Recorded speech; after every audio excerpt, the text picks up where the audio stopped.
I don't know what I'm going to talk about. Just got on here to record. I need to charge, so that's what I'm doing. I do not like my hair right now. Like, it's just not giving right now. It's not giving the vibes. It's giving flat. Giving forehead. You guys, why don't I like my shit right now? It's not. I don't like it. What the fuck? I feel like I look so weird right now. I do not like the way I look.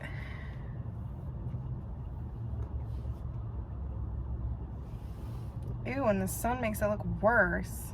I'm unhappy. You know when you have those days where you just feel like I don't know, where you're just not as confident? I just cannot look at myself right now.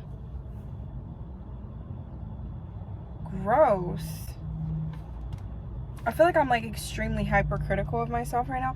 I feel like the sun's, this is the first time I've ever said that, but I feel like the sun is fucking me up right now. Like, I just do not like the way I look right now. Like, my eyes are just I don't know what is happening. I feel like I'm giving hella forehead right now. I think I slicked my hair too far back, and it's just giving forehead, like extreme forehead. Ew, like, I don't like it, you guys. Ew. Again, I have some editing that I need to do, but I also wanted to talk to you guys about the next book we were going to read.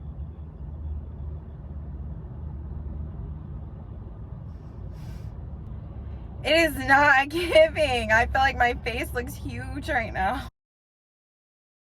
Or bitches just be bitter.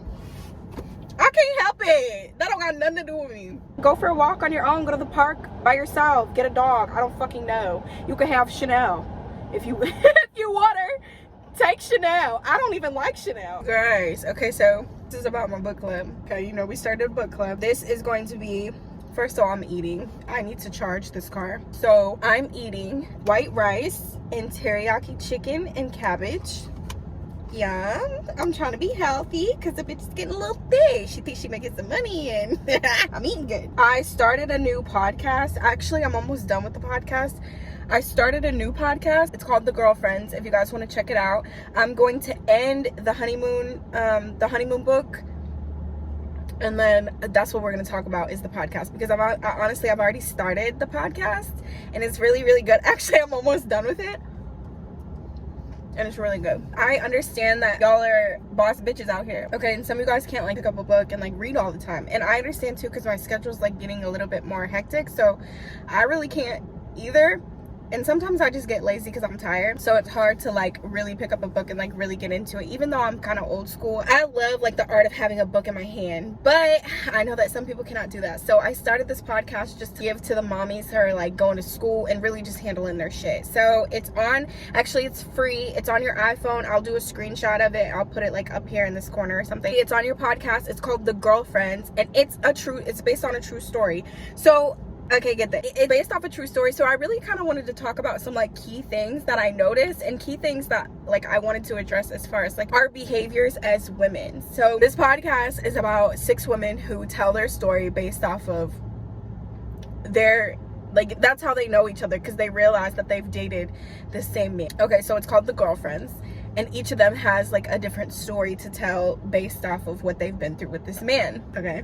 And like, even just listening to some of the stuff, I'm gonna put bits and pieces in here so that you guys can like keep up with me. This is a story about solidarity and sisterhood, but it's also a story about domestic violence. There's going to be mentions of physical and emotional abuse, as well as murder and suicide. But at the center of all of it, there is a woman who I celebrate in life and death. This is her story, my story, and the story of lots of other inspiring and brave women who often choose to laugh instead of cry.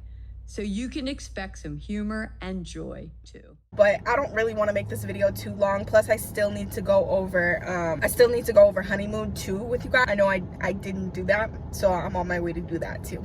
But look, okay, look. So it's like they're telling their point of view, and he's a classic narcissist, okay? This man is a doctor.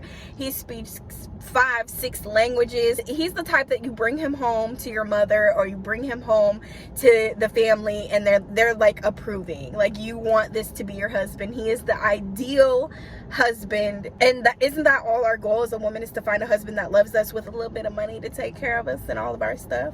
Yeah, it is. He's unbelievable. He's too good to be true. He speaks 5 languages. He's a gourmand. He's got a plane. He asked me if I wanted to get high, and I didn't understand what he meant, but he meant go flying. He is the ideal person to be, like, that you would want to be your husband. But, so when they met him, he already had an ex-wife that went missing. But I just wanted to like talk about it, because it was like there were so many red flags, and it just teaches us a lot as women, like what we should accept and what we shouldn't accept, and then how to maneuver through men and how to like pick our partners, because that's ultimately what we all want to do. We all want to be in love, and we all want to, you know, have a man that we love and a man that loves us. That's healthy. We want healthy relationships. So it's really good. I feel like it does a lot of explaining as far as like what to expect with red flags, but I wanted to like dive deeper into it as far as why we ignore red flags, what some of the red flags were in the podcast, and then like why we end up dragging on men. Why do you think that you can change a man after he just shown you who he is? And not only that, he's shown you through 6 other females. Like, he's a textbook narcissist. Like, it's time to let his ass go. Okay. The fuck? Unfortunately, some like bad things have to happen to certain people so that we learn. Like, this is a good way for us to learn as women how to pick better lovers. I think women suck at picking lovers. Okay, so I had to get in the fucking back seat because my shit's just not, my phone is overheating, so I don't want my phone to overheat. So I just got in the back seat. I broke my nail. Do not mind that. Okay. This is not about that. It's about red flags in men. Because I'm like listening the whole podcast to these women bitch about this man. Move my duffel bag so I can like get in the frame. To these women bitch about men and this, that, and the other. And I'm just like, there were so many red flags, bitch. So 6 different language. He's a doctor. Okay. He has a lot of money. He's the textbook ideal husband. Ideal textbook husband. After one friend died, all of these women ended up coming together so they could all tell their stories. Gail is the woman who passed away. Most women nowadays would get in a relationship with him and be like, what the fuck? Like, you would just immediately be turned off by some of the stuff that he did. But because I feel like women get very jaded with money and stability, and of course like reputation, like all women want to date a man who is like reputable, or maybe like, you know, he's a fucking doctor, for fuck's sake. It's hard to give that up. And I think we let the red flags go because of some of the positive that we see in people. Women especially, we really like to take men and put them on this high ass pedestal. There are tall tale signs of what type of person you're dealing with. Like, he would have random outbursts, like he just random as fuck. Like, he was very moody. If things didn't go his way, he would have an attitude like a female. Bitch, he tried to kill the cat. Like the woman, Gail, the one who ended up passing away, she did not get out. She did not listen to the red flag. What are you doing? This man just tried to get, she was like I'm listening to the podcast, and she's trying to get rid of the fucking cat. No, bitch, you need to get rid of him. What the fuck? He's gotta go. What the hell? Like, what are you even talking about? I don't like the setup because my phone, like, the temp gets too hot if I sit it right there. That shit is crazy. And as the girlfriends come together, like, they didn't know each other before they dated this man, but as they come together, they start to realize, like, they have some of the same stories. Like, he did that. Even Fred, like, it even, like, gives people, like, women who did not date him, it gives their point of view, which is even interesting because he treated people like that didn't even date him, and you still felt the need to sleep with this man and to marry this man. I don't get that. Y'all, when I tell y'all she was trying to get rid of the cat, she like was calling her family like, hey, can you watch the cat? This, that, and the other. She like ends up telling his sister like, hey, Bob tried to kill the cat, so can you like hold the cat? And the sister said the same thing, like, Bitch, what do you mean get rid of the cat? Bitch, you need to get rid of Bob. Bob gotta go. What the fuck? He has to go. And her life probably would have been spared if she would have got out in time. So in another instance, she noticed his anger was like bad. Okay, so he's a doctor, so he's very uppity. He's very high class. He likes certain types of things, like, and she's not really upper class like that. Like, she doesn't come from a wealthy home. Gail was studying psychology at grad school. He was exhausted and she felt neglected. She was the most lonely wife imaginable. She was completely ignored. He came home like some 14-year-old before they were real video games and played on his computer. He was either doing his internship and working, or home and playing on his computer. Unless he had some infantile need that he needed satisfied, he ignored her. The incident which really turned my head around about him was my 30th birthday party. This is Gail's friend, Denise.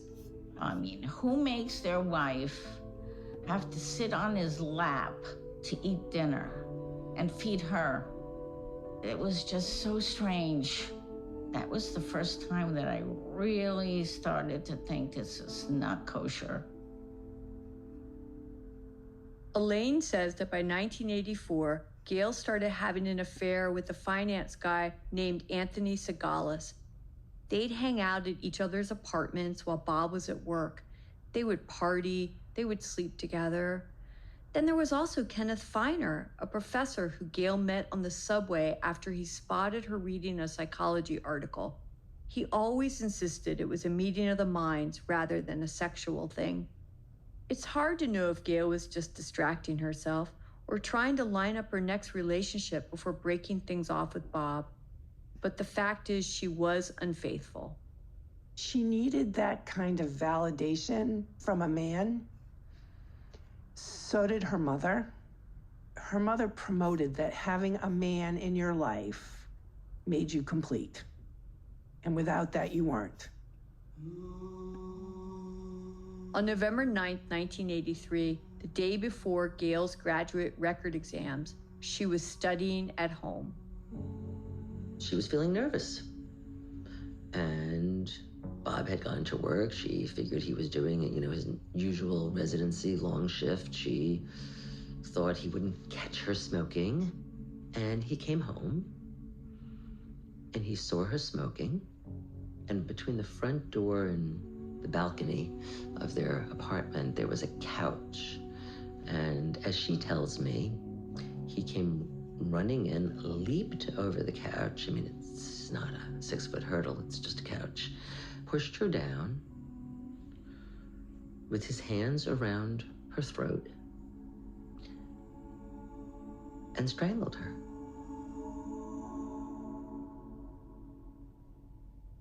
And of course he did what all men do after they've gotten their anger out. Oh, I'm so sorry. And I told her there has to be a report of this. Go to the police station and make a report. And she did, which, by the way, is amazing. I mean, that was attempted murder. They went to a counselor, and even the counselor told them when they went to go investigate, the counselor told the police, like, I'm not surprised that you're here at all. Like, I was waiting for him to kill her because he's a lunatic. Anywho, check it out. It's really good. I'm moving on to the next podcast. I wanted to talk a little bit about HoneyMoon 2 as well. I know I still owe you guys the end of the HoneyMoon 2 book, so I wanted to go into that a little bit as far as how that ended and things. So it was a while ago. I've actually recorded this video, the HoneyMoon 2 video, so many freaking times. So I'm gonna like insert bits and pieces of other clips because I suck, okay? I did record it, but I don't like it. I'm a perfectionist and it didn't look right. I didn't look right. I wasn't looking perfect, and we don't do mediocre. It's gotta look, I have to be visibly impressed with it.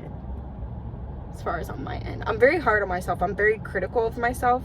So that's also a reason why you guys haven't gotten videos in a while. But the HoneyMoon 2 book, let's see. So where did we end off? Basically, HoneyMoon 2 is based off of HoneyMoon 1. It's about a woman, Nora Sinclair. She is a Black widow. She has a lot of women's empowerment books, and I love that. But anyway, she's a Black widow, and she would kill rich men for their money. Okay, not like the dream job. You're a woman. Like, if women don't know by now in 2023 that we are the power, I don't know what you're doing. Okay, I don't know what you're doing. Okay, I don't know what you're doing. Anyway, so it's about HoneyMoon 2 is about a woman named Nora Sinclair. She is a Black widow. She kills her rich husbands, and she collects insurance money. She collects their what they end up leaving. She collects their will. In HoneyMoon 2, it really dives in deep as far as why Nora is the way she is. It turns out Nora was actually molested by her father. Her brother Ned, her younger brother Ned, caught the father molesting Nora, and he shot her with a 12-gauge, not her. He shot him with a 12-gauge shotgun. The mother came in and saw what Ned did, and she took the blame for it. Okay, so they both went. Ned went to a crazy home. Nora's mother went to prison, and then to a crazy home. Then they eventually moved her into the crazy home. Okay, stay with me. Nora was free, and then that's why she is the way she is. Okay, so in the HoneyMoon 2, there is a serial killer who is murdering couples who are basically on this. So they're kind of like in upper class society. So there is a New York, there's a New York like magazine where all of the latest couples get featured in this magazine. Okay, so if you're new, it's like a newlywed honeymoon type thing. So they get featured in this magazine, and that's how the serial killer is finding these couples. Okay, so John O'Hara, which is the detective. So John O'Hara is the detective that started looking into Nora Sinclair's case. Okay, when she was murdering all those men. John O'Hara ended up looking into Nora, but he was posed as like the insurance investor. So when there is a large lump sum of money that is given out of like a will or some type of money, it's investigated. Okay, they make sure that it's not fraud. They make sure blah blah blah blah blah. So he was like in as the insurance. He was investigating. She did not know that he was the FBI. Okay, so the FBI was on her because after a certain amount of people, it becomes like federal. Like after you kill, you become a serial killer. So it like reaches a different level of authority. She didn't know that he was like an FBI. Okay, they end up sleeping together. They fall in love, and she sleeps with the FBI. You gotta be a bad bitch. They sleep together. So they have an affair. John O'Hara's married also. So he has an affair with Laura. Everything is admissible. She ends up walking scot-free because first of all, they don't want to cause a ruckus, and they don't want to have that in the media. They drop all charges because he's an FBI agent. He's a really big FBI agent at that. So they know that like once they release this, and if the press finds out like he was sleeping with Nora, it would be a done deal. Like the precinct would get like, yeah, internal investigations, all that. So they dropped the whole fucking case, and Nora goes she goes scot-free off murdering like 7-8 millionaires. Okay, billionaire. Okay, at the end of the book, her last husband's sister ends up killing her because she like caught on. She was like, hey, you killed my brother. So she ended up murdering her. Okay, so Nora died. Fast forward to the second honeymoon, second book. Freaking John O'Hara is he starts investigating like the murders of these newlyweds. There are two different serial killers, okay? Then a serial killer arises that is killing John O'Hara. Like people named John O'Hara. Ned is the serial killer killing John O'Hara. So John O'Hara goes under like protective detail, and come to find out the president's brother is also named John O'Hara. So John O'Hara goes to like the White House to protect John O'Hara because they think the president's like freaking out. Hate like that and being targeted comes with the territory. So the president's thinking like, this person is obviously targeting John O'Hara. It's obviously me because I'm the president. It's probably my fault. But no, they're targeting John O'Hara because of John O'Hara. Like he slept with Nora. And Ned thinks that it's his fault. So Ned escapes the asylum. He kills the fucking nurse at the asylum and escapes, and then starts like going on a rampage all throughout the United States, killing men named John O'Hara. Okay. Okay. Okay. Then another detective, that's how it gets found out. So the detective, she's not even like a big detective. She's like a local miss, okay? And she's the one who starts, there's a body, a John O'Hara, that goes missing, and then they find his body.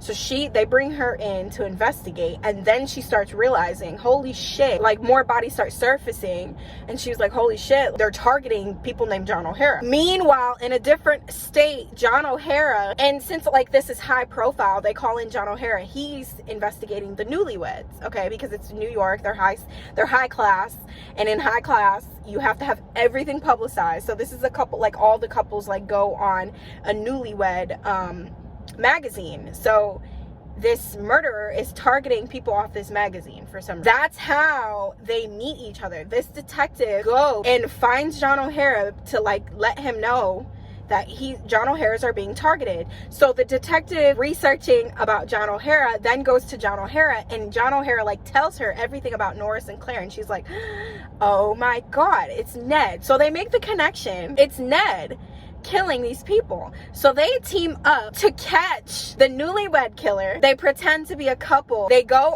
pretend to get married. They go on this magazine, or they have their picture like featured on this magazine so that they can lure in the newlyweds. Okay. Whole time they like lure in the newlywed killers, the serial killer, and they lure in John O'Hara, the Ned, because John O'Hara. So we have like 4 killers that are they go in this cabin, and all 4 killers are there like trying to kill him. Like so it turns out the newlywed couple is, I'm so sorry that this is confusing. The newlywed couple is a woman who got dumped for another woman, okay? But the other killer is Ned, and he's targeting John O'Hara because he thinks that he killed Nora. Okay, he did not. The sister killed Nora. Okay. Are we still okay? It was so crazy. So like, what's her name? Sarah Brubaker is like the local detective who like starts realizing there's hella body, like what the fuck is going on? And she's like, oh my god, we have a serial killer, and they're targeting John O'Hara's. So she basically reaches out, well, the president reaches out to her, and they start to investigate, like, hey, do you think that they're targeting this John O'Hara? And she's like, no. Turns out they're targeting the FBI agent John O'Hara because Ned thinks that he killed Nora. Like I said, they start working together. I did not straighten half my hair. It's just ratchets. The top is straight, and anywho. So they start, I'm sorry it's so confusing, but I don't know how to say it. It's so good, you have to pick it up, it's at the library.